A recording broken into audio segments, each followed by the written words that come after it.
এবার চাঁদে যাওয়ার দৌড়ে আনুষ্ঠানিকভাবে যুক্ত হচ্ছে পাকিস্তান। 2029 সালে চীনের সহযোগিতায় চাঁদের উদ্দেশ্যে যাত্রা করবে দেশটির প্রথম চন্দ্র রোভার জিন্নাহ-1। বৃহস্পতিবার রোভারটির নাম ঘোষণা করেছে পাকিস্তানের মহাকাশ গবেষণা সংস্থা সুপারকো। পরিকল্পনা অনুযায়ী চীনের চ্যাং-ই-8 মিশনের অংশ হিসেবে জিন্নাহ-1 রোভার চাঁদের দক্ষিণ মেরুতে পৌঁছবে। সেখানে রোভারটি চাঁদের মাটি, পরিবেশ ও বিভিন্ন বৈজ্ঞানিক বিষয় নিয়ে গবেষণা করবে।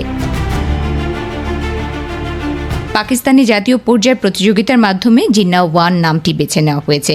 প্রতিযোগিতায় প্রায় 4000 নাম জমা পড়ে। এর মধ্যে 7 জন প্রতিযোগী জিন্নাহ-1 নামটি প্রস্তাব করেন। পরে লটারির মাধ্যমে চূড়ান্ত বিজয়ী নির্বাচন করা হয়। এই নামের প্রস্তাবক ছিলেন পাকিস্তানের বাহওয়ালনগরের 17 বছর বয়সী তৈয়ব করিম। তিনি প্রতিযোগিতায় বিজয়ী হন।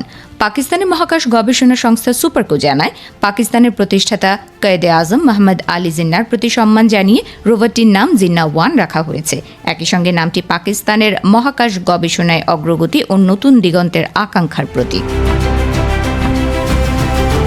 2029 সালের মিশনে জিন্নাহ-1 চাঁদের দক্ষিণ মেরু অঞ্চলে গবেষণা চালাবে।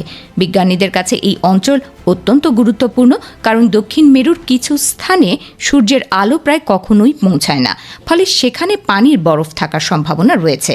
জিন্নাহ-1 রোভার চাঁদের পৃষ্ঠের প্লাজমা, বিকিরণ ও ভূতাত্ত্বিক বৈশিষ্ট্য নিয়ে তথ্য সংগ্রহ করবে। পাশাপাশি ভবিষ্যতে চাঁদে গবেষণা এবং মানুষের কর্মকাণ্ড পরিচালনার সম্ভাবনা নিয়েও পরীক্ষা চালানোর পরিকল্পনা রয়েছে। এই মিশনের মাধ্যমে পাকিস্তানের বিজ্ঞানী ও প্রকৌশলীরা চন্দ্র রোবট পরিচালনা, মহাকাশ গবেষণা এবং পৃথিবীর বাইরে বৈজ্ঞানিক অভিযান পরিচালনার বাস্তব অভিজ্ঞতা অর্জনের সুযোগ পাবেন।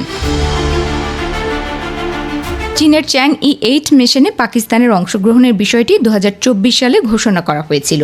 2029 সালের মিশন সফল হলে পাকিস্তানের বৈজ্ঞানিক গবেষণায় পাকিস্তানের সরাসরি অংশগ্রহণের নতুন অধ্যায় শুরু হবে।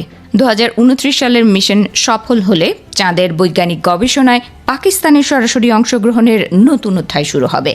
তবে পাকিস্তানের চাঁদে যাওয়ার পরিকল্পনা নিয়ে ইতোমধ্যে রাজনৈতিক ব্যঙ্গও শুরু হয়েছে। জিন্নাহ-1 নামটি নিয়ে কটাক্ষ করেছেন প্রবীণ সাংবাদিক, লেখক ও সাবেক পররাষ্ট্র প্রতিমন্ত্রী এম.জে. আকবর। তিনি ব্যঙ্গ করে বলেন, জিন্নাহ-1 হয়তো মহাবিশ্বের জন্যই সমস্যা তৈরি করতে পারে, কারণ জিন্নাহ এবার চাঁদকেও ভাগ করার চেষ্টা করতে পারেন। 1947 সালের ভারত ভাগের সঙ্গে মোহাম্মদ আলী জিন্নাহর ভূমিকার প্রসঙ্গ টেনে তিনি এই মন্তব্য করেন। এরপরেও জিন্নাহ-1 মিশন পাকিস্তানের মহাকাশ গবেষণায় একটি গুরুত্বপূর্ণ পদক্ষেপ। চীনের সহযোগিতায় এই অভিযান সফল হলে চাঁদে বৈজ্ঞানিক গবেষণায় পাকিস্তানের সক্ষমতা ও আন্তর্জাতিক অংশগ্রহণ আরও বাড়বে।